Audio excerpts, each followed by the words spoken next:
70인 제자의 시작이라는 제목입니다. 이런 70인이라는 단어를 받으면 일단 먼저 이렇게 생각하시라고 그랬죠. 이거는 절대 제자를 뜻하는 것이다. 절대 제자, 그렇게 이해를 하셔야 됩니다. 그리고 이거는 70인이라는 단어를 굳이 쓴 건 뭐냐면 평신도 제자입니다. 그게 70인의 특징이에요. 평신도 제자. 사도들 따로 있었고 70인 따로 있었는데 70인은 바로 중직자, 평신도 제자를 뜻하는 것이다 라고 생각하시고, 여러분에게 주시는 말씀이다 이렇게 받으시면 되겠습니다. 자, 우리가 제자의 시작을 어떻게 할 거냐 하는 거예요. 세 단어를 한번 생각해 보시기 바랍니다. 이 세 단어가 어려운 것 같으면서도 굳이 저도 이런 질문을 해봐요. 뭐냐면 유 목사님은 단어들을 성경에서는 잘 안 쓰는 단어들을 이제 쓰잖아요. 그 단어를 왜 쓸까 하는 질문을 해봐요. 일부러 어렵게 하려고 한 건 아니고요. 그 단어가 말하고 있는 뜻을 이해하면은 굉장히 쉽게 의미를 알 수 있기 때문에 아마 하신 것 같아요. 첫째, 우리 세 단어를 꼭 기억하셔야 됩니다. 하나는 뭐냐면 내가 플랫폼이다라는 겁니다. 자, 이 얘기는 무슨 얘기예요? 내가 플랫폼이다. 두 번째, 내가 파수망대다. 내가 안테나다. 이렇게 세 단어, 요즘 계속 나오는 단어인데 이 세 단어를 한번 조금 부연 설명해 볼게요. 내가 플랫폼이다라는 건 뭐예요? 모든 전도 운동의 거점은 나라는 거예요. 누군가가, 다른 누군가가 아니고 나라는 거예요. 내가 나를 통해서 전도 운동이 펼쳐져 가야 된다는 거예요. 플랫폼이라는 얘기는 뭐예요? 사람이 다가온다는 거, 모여든다는 거잖아요. 나한테 사람들이 모여들게 되어야 전도 운동이 되잖아요. 그러니까 여러분 각자 한 사람 한 사람이, 다른 표현으로 말하면요, 여러분 하나하나가 교회고 여러분 하나하나가 시스템이라는 거죠. 그래서 여러분이 있는 그 현장에 사람들이 여러분에게 찾아와줘야 돼요. 그런 준비를 하라는 거예요. 자, 이해되세요? 자, 생각해 보세요. 내 주변에 사람이 아무도 안 온다. 그러면 전도 운동을 어떻게 하겠어요? 우리는 사람을 만나야 되는데. 근데 내가 만나러 다닐 수가 없잖아요. 그럼 어떻게 해야 돼요? 사람들이 나를 찾아오고 싶도록 해야 되는 거 아니에요. 그죠? 그러면 내가 뭔가 사람들에게 답을 줄 수 있어야 사람이 올 거 아니에요. 답을 가진 사람한테 올 거 아닙니까? 그래서 플랫폼 할 때 나오는 게 오직 유일성 재창조예요.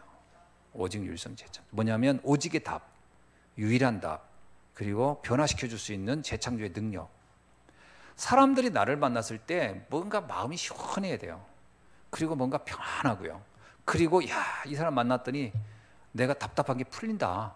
뭔가 이렇게, 그게 이제 예를 들면 요셉이 그러잖아요. 요셉을 만나면 사람들이 다 뭔가 모르게 다 불었잖아요. 황제조차도. 참, 이 사람 만나니까, 얘를 만나니까 좋구나. 이런 거잖아요. 그게 플랫폼이라는 거예요. 그래야 전도 운동이 된다는 거예요. 그러니까 나를 만났는데 사람들이 답답하다. 그 얘기는 뒤집어 얘기하면요, 내가 지금 뭔가 사람들에게 답을 못 주고 있다는 얘기고, 그리고 내가 뭔가 사람들 관계에서 내가 전도자로서의 정체성이 아예 없는 거예요. 정체성을 잊어버리면 자꾸 나는 누군가에게 도움을 자꾸 바라려고. 절대적으로 플랫폼이라는 건 내가 도움을 바라는 게 아닙니다. 도움을 주는 사람이지. 노예였는데 요셉은 제가 도움을 청하지 않아요. 나 좀 도와주세요 이러지 않아요. 한번 장관한테 얘기했는데 어떻게 해요? 그게 사실은 엄밀하게 말하면 잘못된 거예요. 그러니까 하나님이 장관의 기억을 잊어버리게 버렸어요. 요셉도 사람인지라 기대를 해본 거예요. 장관한테 나 좀 어떻게. 근데 장관이 잊어버렸다는 거예요. 그 얘기는 뭐예요? 그런 아예 그 싹을 없애버린 거예요. 그렇게 해서 내가 플랫폼 될 수 없어. 장관이 그때 기억해 도와줬으면 아마 요셉은 그다음부터 그게 하나의 굉장히 각인되게 있어가지고 사람을 자꾸 의지하려고 했을 겁니다. 그럼 플랫폼은 안 돼요. 내가 도와줘야 돼요. 내가 다른 사람을 도우면 도왔지, 다른 사람이 필요하다고 생각하면 안 돼요. 플랫폼이 되면 그게 필요해요. 아멘이죠? 그러니까 여러분 자신이, 그러면 문제 오면 어떡합니까? 그래서 얘기한 거예요. 문제? 그게 답 있지 않냐. 위기요. 그럼 기회다. 갈등 온다. 그럼 갱신해라. 거기 가지고 문제에 쌓이지 말고, 그래야 플랫폼의 역할을 할 수 있다. 문제 보는 거, 사람 보는 거, 일 보는 거, 사건 보는 거를 내가 답을 가지고 쳐다봐야지, 나부터 거기에 쌓여가지고 막 당황하고 초조하고 불안하다. 그런 플랫폼이 절대 될 수가 없다. 자, 그러면 여러분 생각해 보세요. 지금 나는 플랫폼의 응답을 받고 있나 아닌가 점검해 볼 필요가 있어요.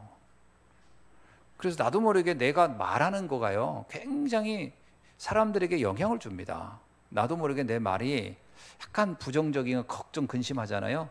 그런 사람들은 나에게 오질 않아요.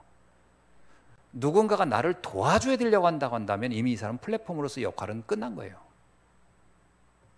그렇죠? 플랫폼의 역할은 끝난 거예요. 나 좀 도와줘, 나 좀 도와줘 이러고 있는 사람한테 이 사람이 어떻게 다른 사람을 살리겠어요?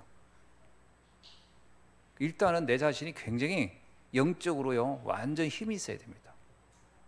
그죠? 그래서 영적인 힘이 있어야 플랫폼 역할을 해요. 그 누구든지 와라예요. 누구든지 다 이해하고 수용하고 초월할 수 있어야 돼요. 모든 문제에 다 거의 계획이 있는 것이다. 어떤 이상한 사람 와도 상관없다. 그래야 플랫폼이 돼요. 누구를 만나도 그 문제가 안 돼야 돼요. 플랫폼이라는 것부터 이해가 충분히 돼야 됩니다. 아멘. 네. 그래서 이 플랫폼이라는 단어를 일부러 쓰신 거예요. 이런 상태를 만들어라는 걸 잘 이해 못할까 봐 어떤 적절한 단어가 필요하지 않겠나 하는 중에서 찾아낸 겁니다. 너 자신이 플랫폼이다, 이렇게요. 전 그래서요, 그 단어가 되게 적절하다고 보는 거예요. 이상한 단어가 아니고. 그러니까 이거 이해 못한 사람들은 유 목사님 왜 저런 말을 쓸까라고 하지만, 이 의미를 이해하면요, 아 그래, 저런 단어를 써야 우리가 빨리 이해하겠구나 라고 깨달아지는 거죠. 자, 두 번째는 파수망대입니다. 파수망대는 좀 달라요. 망대라는 건 뭐냐면, 플랫폼이라는 건 사람들이 나에게 이제 오는 거 아닙니까? 오는 건데, 이게 내 주변, 나와 아는 사람만 오게 된단 말이에요. 그렇게 말고 이제 파수망대는 뭐예요? 멀리 있는 사람도 볼 수 있도록 한다는 거예요. 다시 말하면 이게 입소문이 나야 돼요. 파수망대는 입소문이 나야 돼. 그 사람 괜찮은, 이 정도 돼야 돼요. 입소문 나야 됩니다. 그래서 멀리 있는 사람도 나를 바라볼 수 있도록. 그래서 사실은요, 전도운동이 그 3대 정도 가야 됩니다. 3대가 뭔지 아죠? 1대는 내가 이 사람 전도했어요. 1대요. 이 사람이 또 다른 전도했어요. 2대. 이 사람이 또 다른 전도. 3대까지. 이렇게 확산돼 가야 돼요. 다시 말하면 나를 만난 사람이 또 다른 사람에게 나를 말할 수 있고, 그 사람이 또 다른 사람 말할 수 있는 파수망대. 사람들이 나에 대한 소문을 알 수 있어야 돼요. 그게 여러분 자신이 이렇게 생각하면 돼요. 여러분이 정말 직분자로서의 모델이 돼야 되겠다. 사람들이 딱 여러분을 떠올리면, 아, 그 사람 진짜 내가 지금까지 본 사람 중에 가장 모델적인 크리스찬이고 중직자야 라고 할 만한, 그래야 이게요, 망대가 되는 거예요. 그죠? 그렇게 되면요, 솔직히 여러분에게 사람들이, 전혀 생각지 않은 사람들이 영적인 상담도 올 수 있어야 됩니다. 내가 저기 장로님 저 잘 모르시죠? 근데 제가 누구 소개를 받았는데요, 장로님 한번 꼭 대화해보라고 해서 제가 이런 사람들이 와야 돼요. 파수망대. 아멘. 근데 이게 굉장히 영향을 보통 주지 않고는 이게 쉽지 않잖아요. 그러니까 그 분야의 그쪽 그 현장에서요, 정말 딱, 그래서 사람들이 여러분을 막 만나고 싶어하는, 여러분하고 밥을 사가면서까지도, 장로님 제가 한번 꼭 만나고, 요즘에 그 오은영 씨 같은 사람들은 사람들이 서로 밥 사가면서 만나고 싶어 할 거 아니에요. 그 사람은 파수망대, 그 분야의 파수망대인 거예요.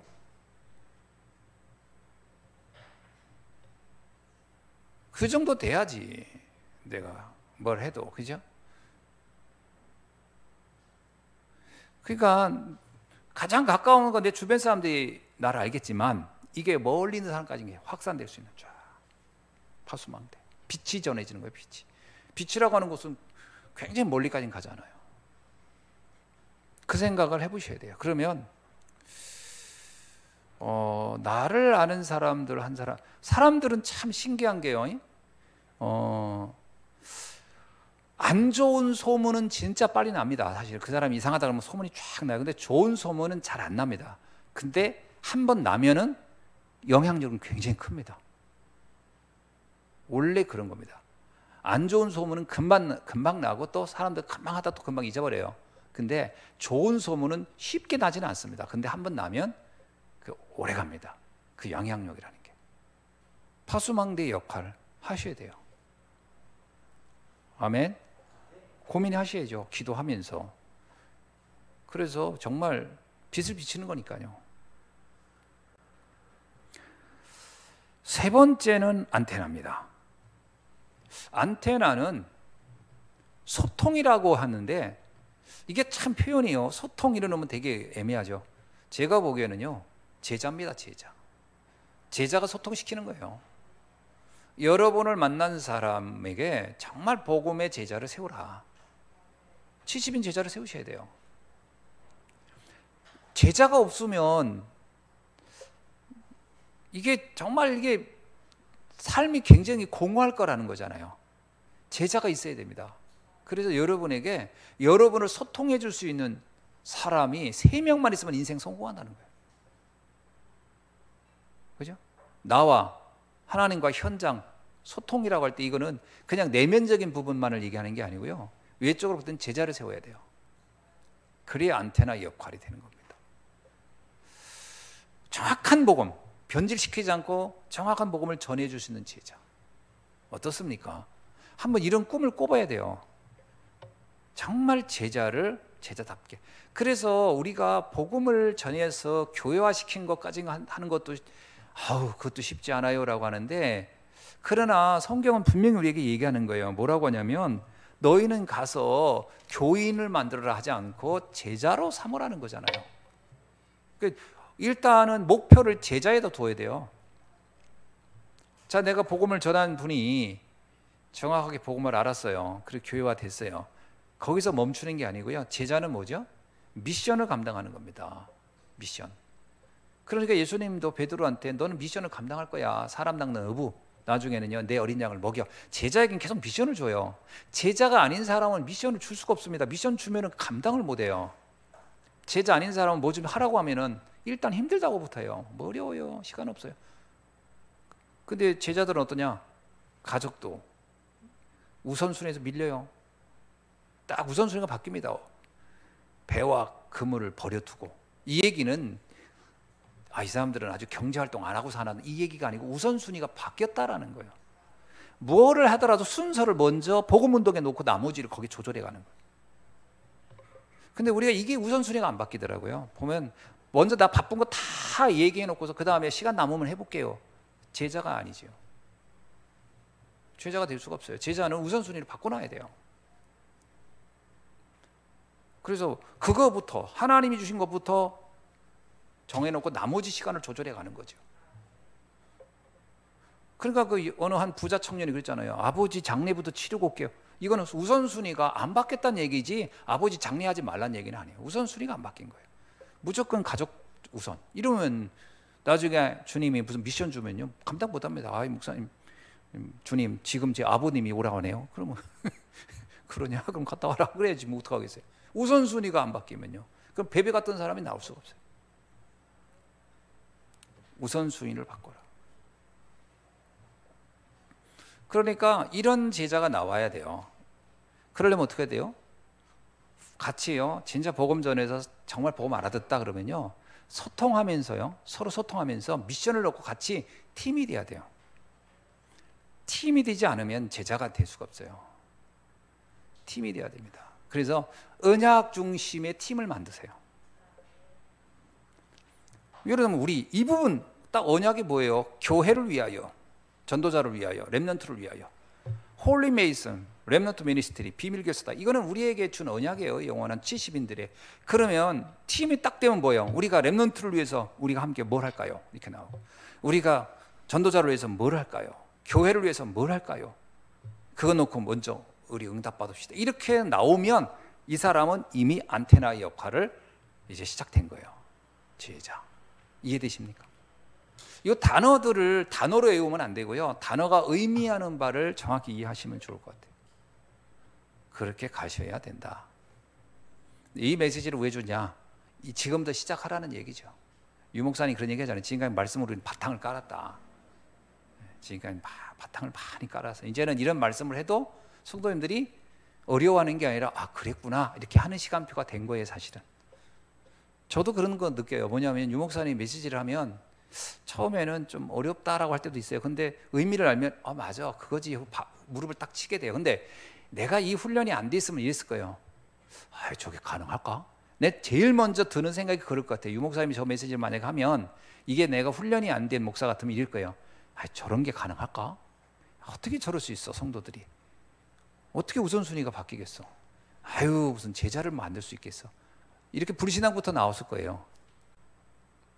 근데 이제 훈련의 그 강도가 또 훈련의 그 연륜이 딱 쌓이니까 들으면 그래 이제 그런 시간표가 이제 됐구나. 이제 그런 제자들이 나오겠지.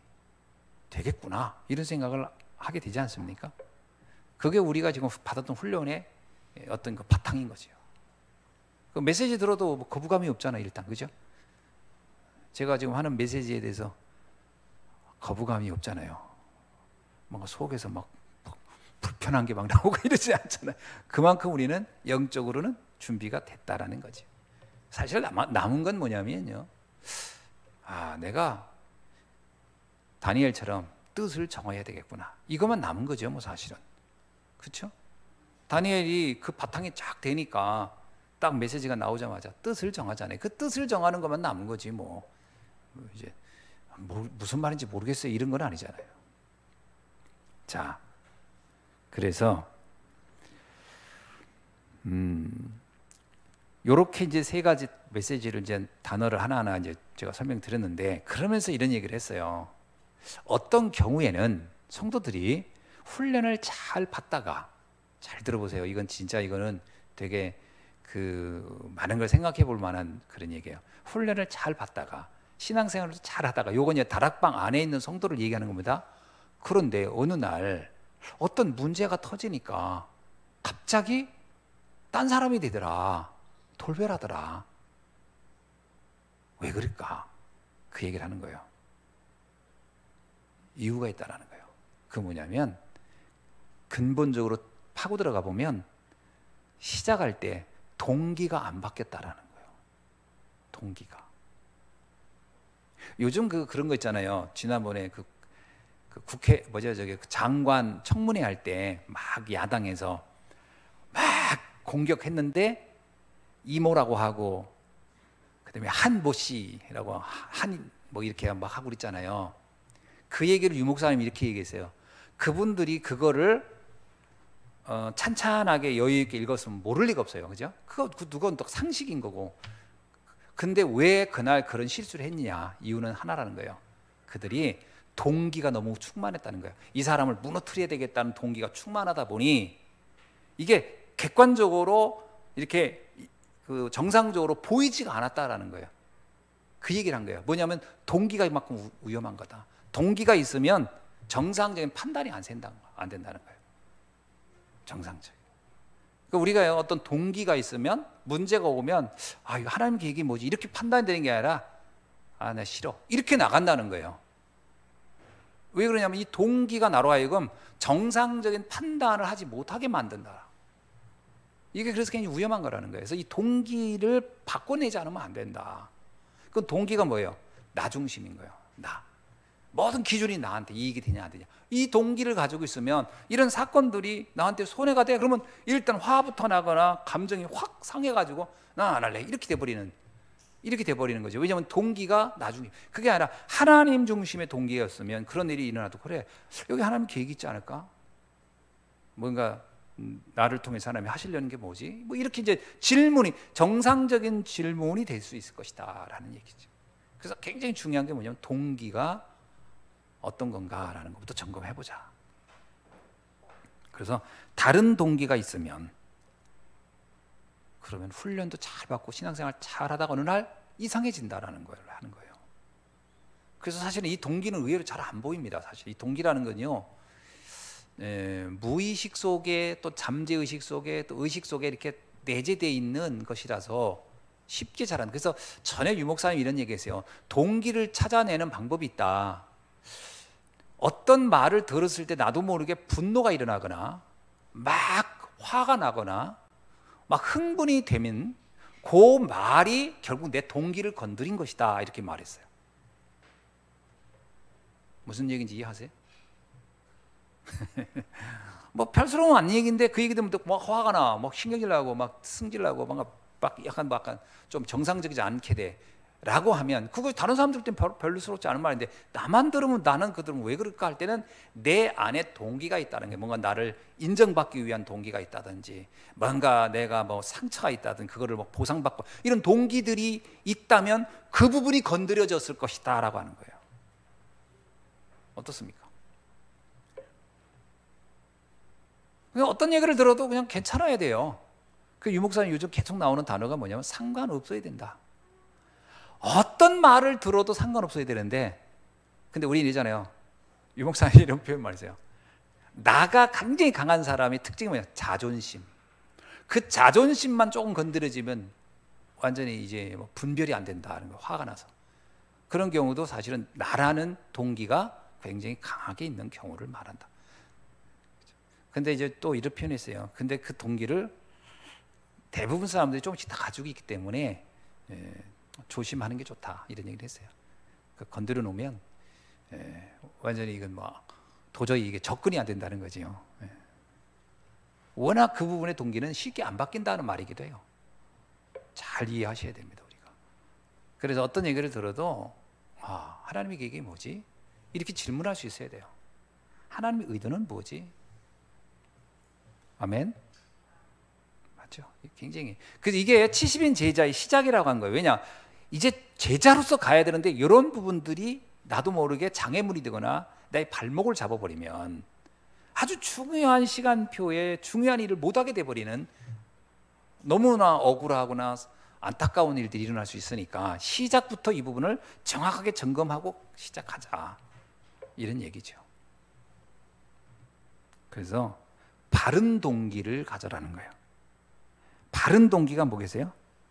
정말 하나님이 원하는 플랫폼, 파수망대, 안테나, 요거는 정말 원하는 동기라는 게, 그러니까 늘 이 생각하면 돼요. 나는 플랫폼이야, 나는 파수망대야, 나는 안테나야.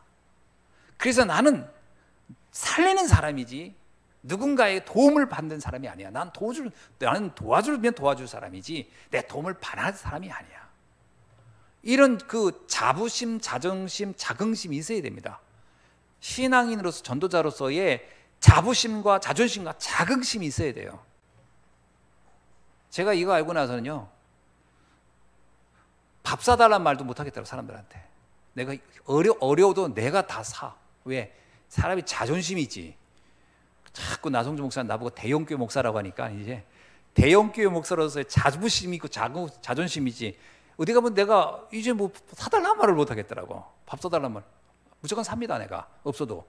그러니까 어차피 카드는 뭐 쓰라고 준 거니까 팍팍 씁니다. 왜냐? 이게 이제 내가 뭐 이제 도움을 바라는 위치가 아니다라는 거야, 이 나이가. 그저 나이 60 먹어가지고 누가 밥 사주길 기대한다? 이거는 실패한 인생이거든요. 그러니까 나는 스스로 알아요. 나는 그런 사람이 아니다. 난 사는 사람이다. 가능한 내가.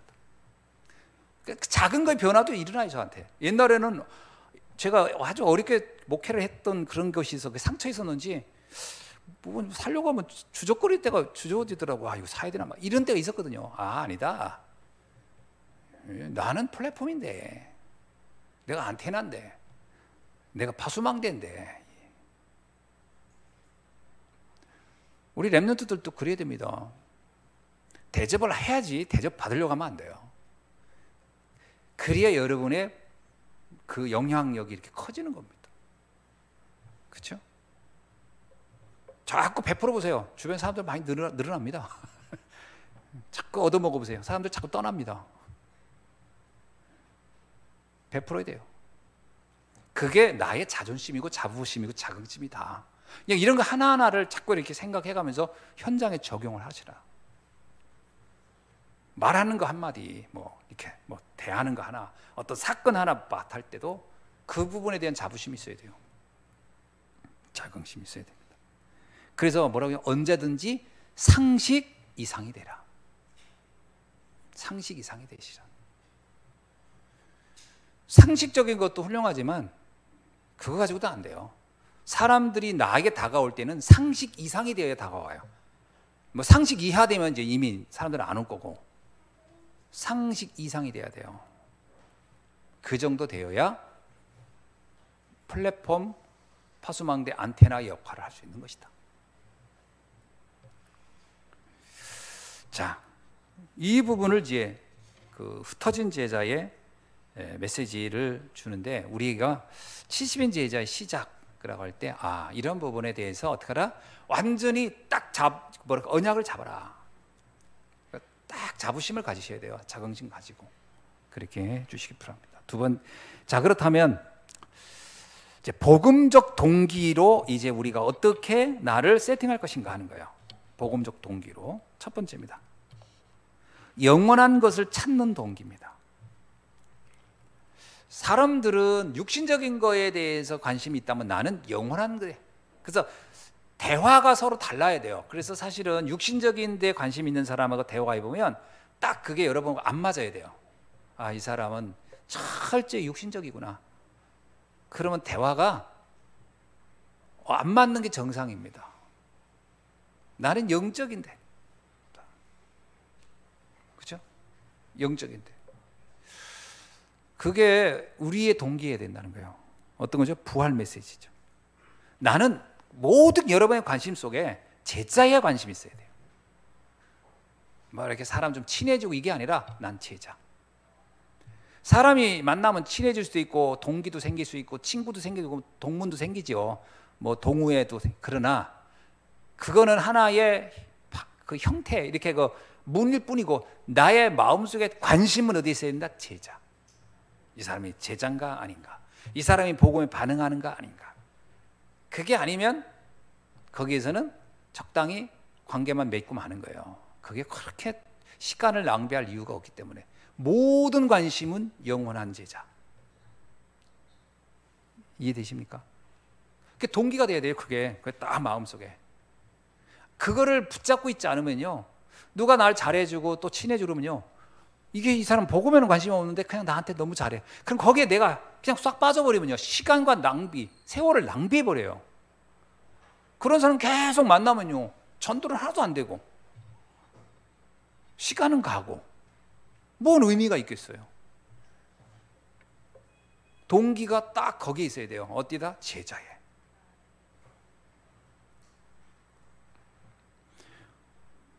마가복음 16장에도 보면은 우리에게 뭐라고 얘기하면, 16장에도 한번 보세요.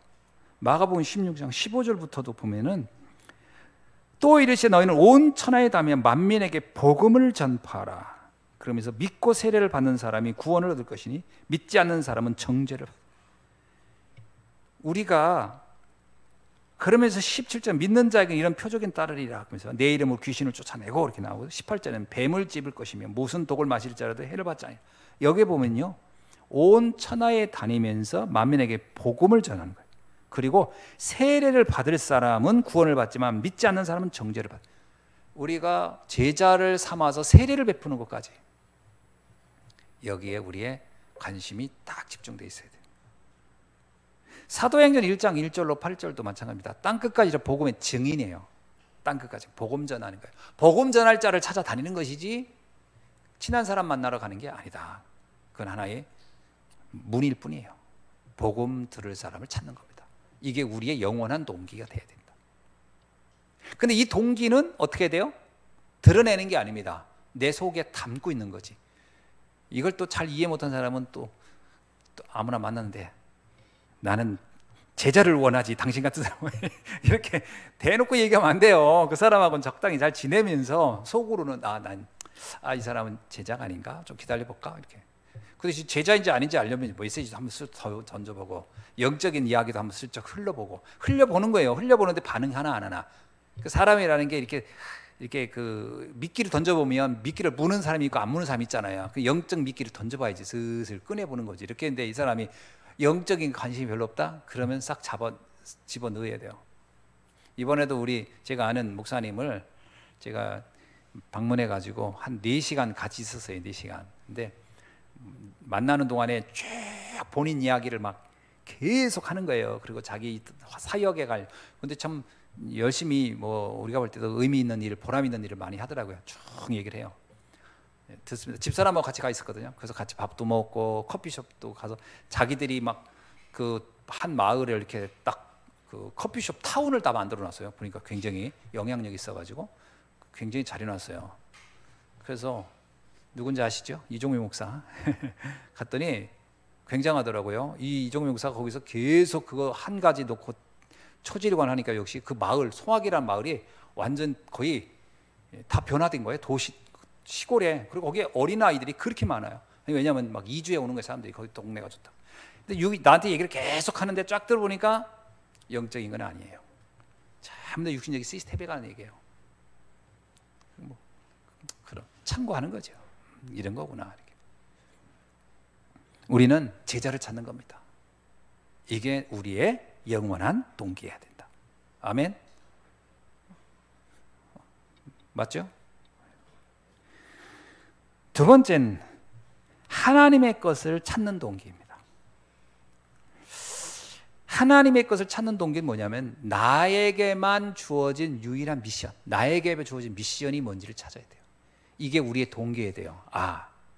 이걸 하라는 거야. 베드로는 사람 낚는 어부, 나를 따라오너라 내가 사람 낚는 어부가 되게, 이게 베드로가 평생 기억해야 할 미션이잖아요. 나에게 주신 하나님의 나에게 주신 미션이 뭐지? 이거 찾는 겁니다. 이거 이거에 대한 동기가 있어야 돼요.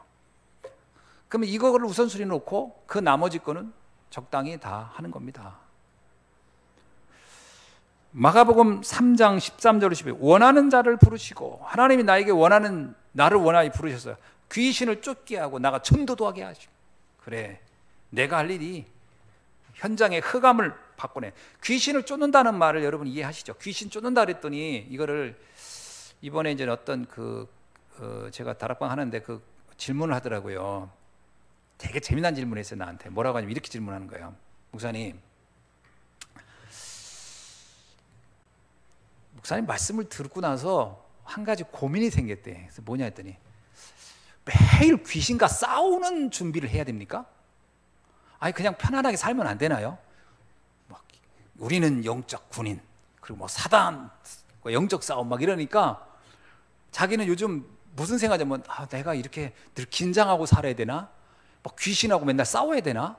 이렇게 신앙생활을 계속 한다는 게 힘들겠는데, 이런 생각이 들면 나보고 목사님 신앙생활 한다는 게 굉장히 피곤한 일인 것 같아요. 나한테 그렇게 얘기하는 거예요. 참 재미난 질문이죠. 그 내가 많이 피곤하세요 했더니 피곤하대요. 뭐냐면 막 남편하고 막 이렇게 무슨 약간 불편한 일이 생겨도 사단하고 싸우는 거야 난 지금 막 이런 생각하게 되니까 너무 피곤하대. 내가 그랬어요. 사단하고 싸운다 할 때 사단아 물러가라 막 사단아 막 이런 게 아니고, 사단은 메시지를 통해서 우리에게 착각과 거짓을 이게 진리와 구분하지 못하게, 진짜와 가짜를, 정말 중요한 거가 중요치 않은 이런 걸 분별하지 못하게 만든 거 아니냐, 혼미하게 해서. 그리고 창세기 3장, 6장, 11장은 사단이 준 메시지 아니, 그 메시지에 우리가 잡혀버리면 어떠냐, 모든 기준과 판단이 그걸 가지고 하게 되면 생각지 않게 조그만 사건도 굉장히 화가 나게 되고 분노하게 되고 이렇게 되는 거 아니에요. 그러면 사단과 싸운다는 말은 뭐냐면 정확한 기준을 가지고 속지 않는다는 거다.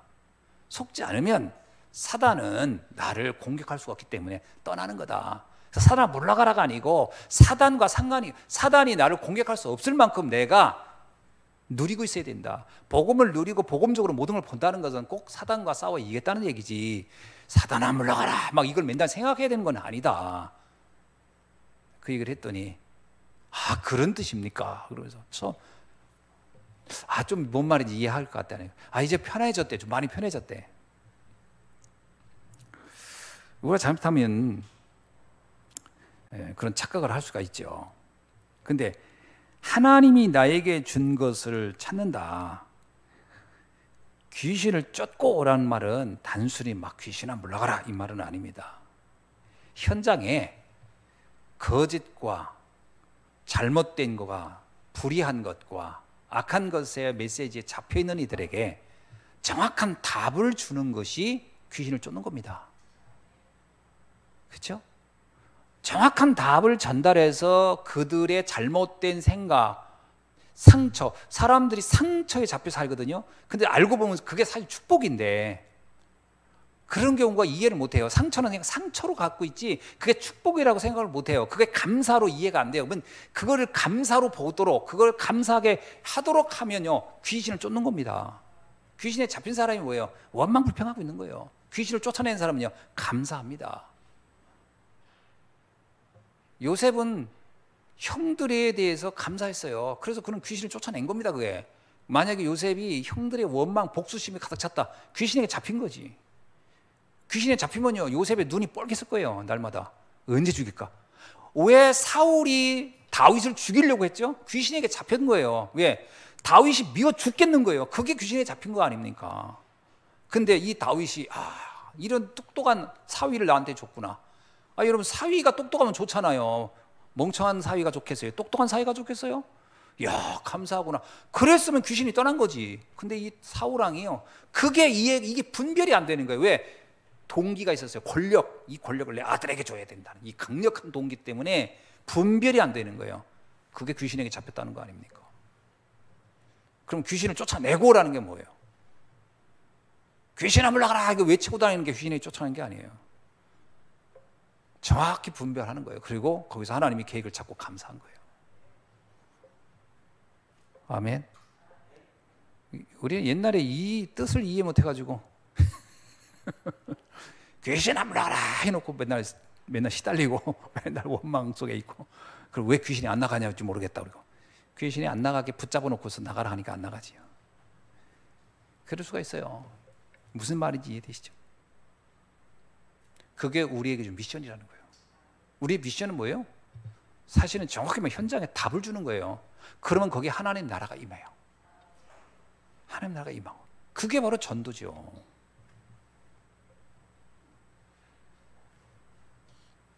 무속인들 가만히 보세요. 무속인들 보면요 거의 생각이 잘못되어 있어요. 거의 상처 속에 있고 그래가지고 그거 어떻게 좀 회복하려고 막 이상한 악령 받아들이고 복음 전하면 왜 거기서 빠져나오냐면요 복음 전하면 생각이 바르게 되는 거예요. 내가 속았었구나. 내가 원망 속에 살았구나. 상처 속에 있었구나. 여기 아니구나. 이렇게 나와야 귀신이 떠나는 거예요. 그래야 그때부터 정상이 되는 거예요.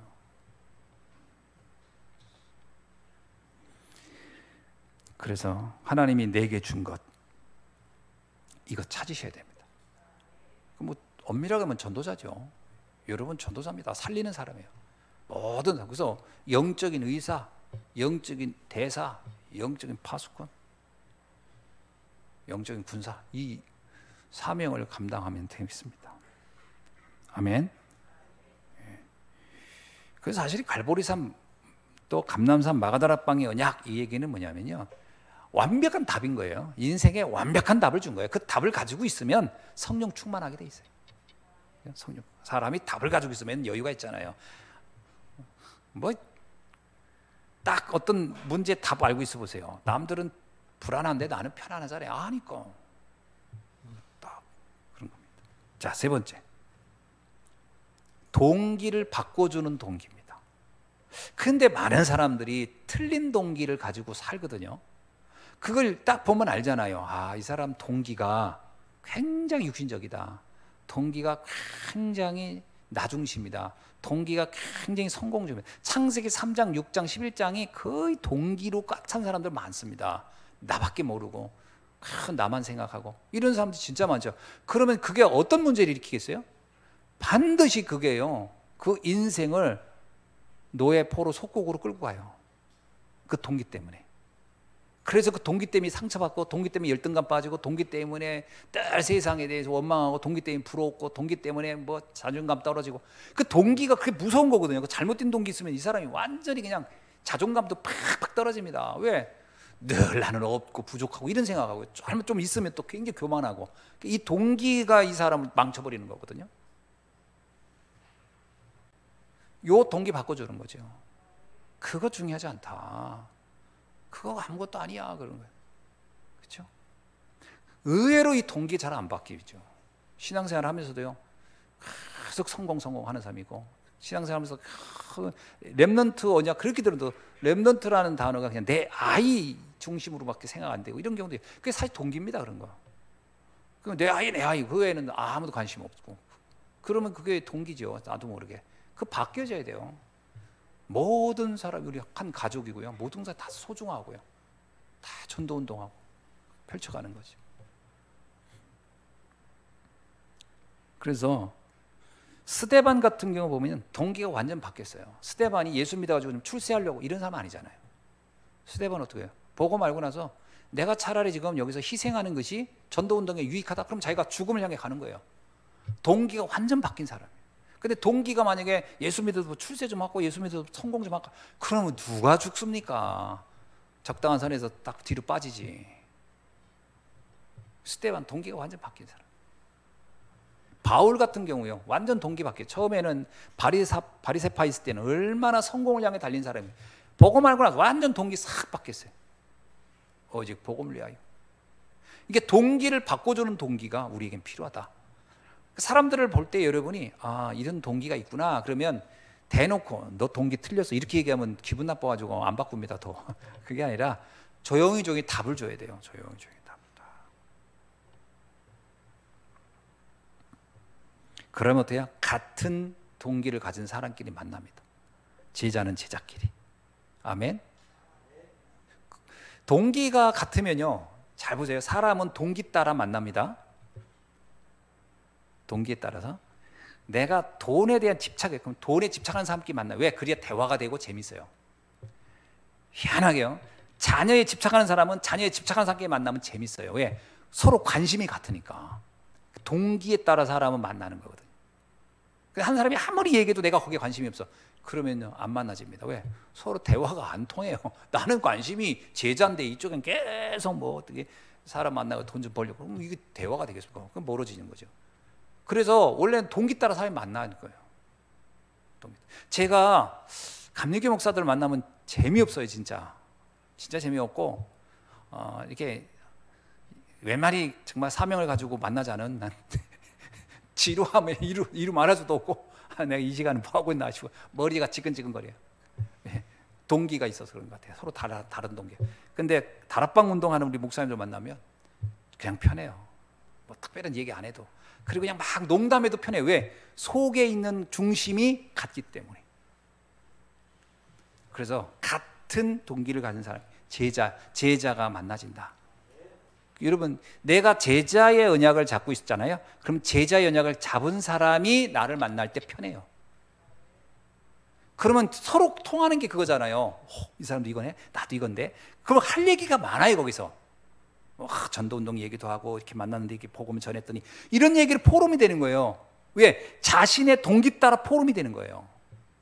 만나가지고 제자 만나가지고 이렇게 복음 전했더니 이 사람이 이렇게 반응하고 뭐 너무 감사하고 이번 다음에 또 약속 잡았고 그러면 한쪽 사람도 나도 거기 관심 있어요. 그러면 그래서 어떻게 메시지했는데 그렇게 했구나. 정말 너무 좋았겠다. 이렇게 했는데 한쪽에 거기 관심이 하나도 없어. 내가 막 이런 얘기해줘. 그 사람 뭐예요? 나 갈게.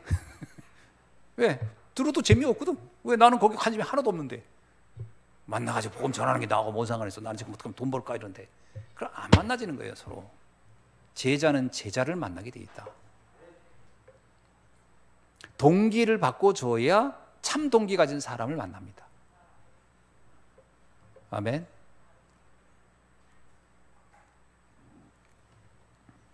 그 사람들을 가리켜 뭐냐? 성령 인도 받는다라고 하는 거예요. 참 성령 인도 받고 있구나.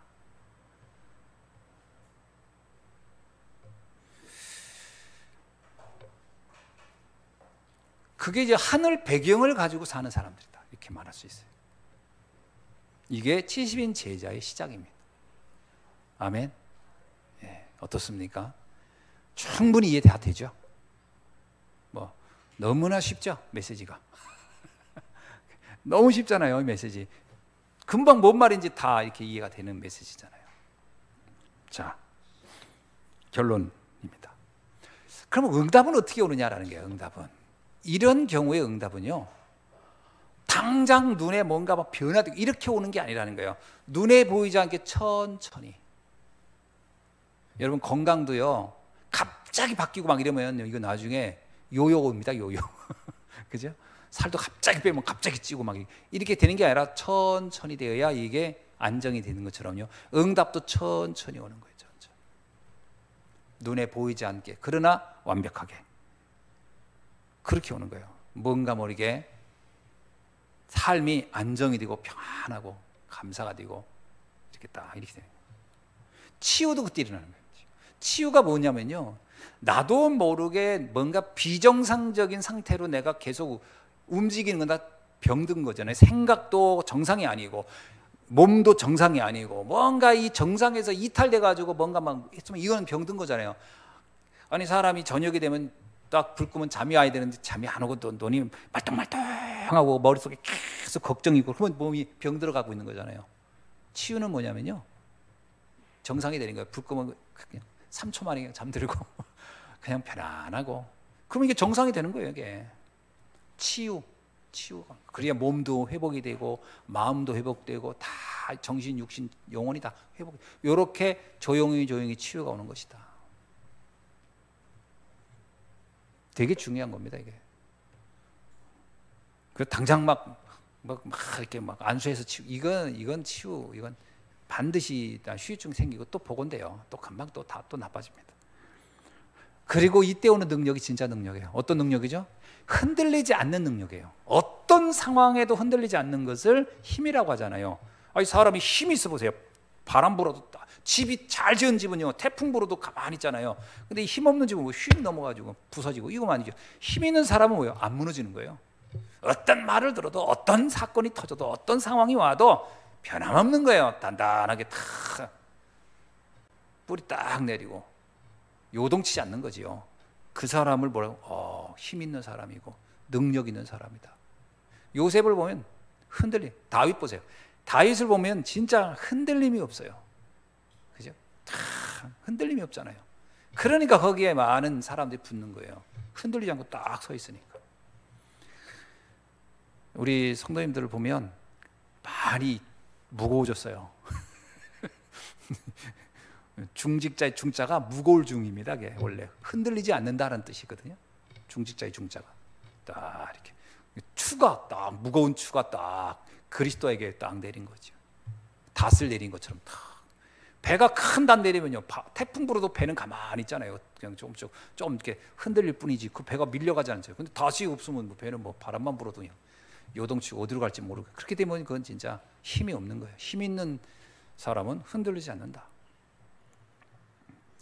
그죠? 이렇게 바른 동기를 가지고 플랫폼, 파수망대, 안테나의 응답을 딱 누리면 요동하지 않습니다. 그런 중직자죠. 그래야 이제 전도 운동을 쫙 끌고 가는 주역이 되는 거죠. 그래서 제자의 시작이라는 말이 그래서 나온 거예요. 이게 시작입니다. 이 시작이 되어야 이제 앞으로 마음껏 달려도 아무 문제가 없는 거죠. 이 시작이 안 된 대로 달려가면 이제 달리다 무너지고 힘들고 시험 들고 이렇게 될 수 있다는 거죠. 그래서 70인 제자의 시작, 이렇게 말씀해 드린 겁니다. 오늘 말씀 붙잡고 우리가 다시 한번, 저는 이 말씀 듣는 중에 그 생각 나세요. 내가 나에 대한 어떤 그 정체성이죠. 플랫폼, 파수망대, 안테나에 대한 부분을 내가 이거 할 사람이구나라는 것을 절대로 잊지 말라는 거예요. 절대로. 그러면 다 달라집니다. 왜냐하면 내가 중요한 일을 할 사람이니까요. 그래서 여러분은 중요한 일을 할 분들이고 소중한 분들이라는 거 오늘 꼭 잊지 않기를 바랍니다. 기도하겠습니다. 오늘 이 말씀 붙잡고 우리 함께 기도하겠습니다. 살아계신 아버지 하나님, 주여 은혜를 감사합니다. 오늘 우리에게 70인 제자의 시작의 말씀을 놓고 플랫폼, 파수망대, 안테나의 응답이 뭔지 다시 한번 우리 이 말씀을 붙잡고 깊이 묵상할 수 있도록 하나님 우리에게 말씀 주신 것을 감사합니다. 아버지 하나님, 영원한 것을 찾는 동기를 갖게 하여 주시고 하나님의 것을 찾는 동기를 갖게 하여 주시고, 그리고 동기를 바꿔주는 동기를 갖는 그러한 아버지여 정말 참다운 하나님이 제자의 응답을 누릴 수 있도록 아버지 역사하여 주시옵소서. 그래서 하나님 천천히 그러나 완전하게 그러나 변함없이 아버지 하나님 흔들림이 없는 전도자로 제자로 뚝 서서 하나님 교회를 든든히 지키게 하시고, 또한 아버지 하나님 주의 종에게 든든한 배경이 되게 하시고, 또한 아버지 하나님 우리 렘넌트들에게 든든한 발판이 되는 우리 귀한 아버지 성도님들이 되게 하여 주시고, 또 우리 렘넌트들 또 이 언약 붙잡고 흔들림 없이 끝까지 말씀 안에서 최고의 중직자의 응답을 가지고 끝까지 갈 수 있도록 아버지 역사하여 주시옵소서. 주님, 저희들에게 오늘 이 말씀을 통하여 진정한 치유가 무엇인지, 또 진정한 아버지 하나님의 응답이 무엇인지, 또한 정말 우리가 어떤 것을 붙잡고 도전하며 가야 하는지 다시 한번 아버지의 말씀을 통해 확인하게 하신 것을 감사합니다. 이 언약 붙잡고 날마다 승리하는 우리 예수 함께 모든 성도님들 렘넌트들이 될 수 있도록 인도하여 주시옵소서. 모든 영광을 주님께 돌립니다. 하나님 영광 받으시고 역사하여 주옵소서. 예수 그리스도의 이름으로 기도하옵나이다. 아멘.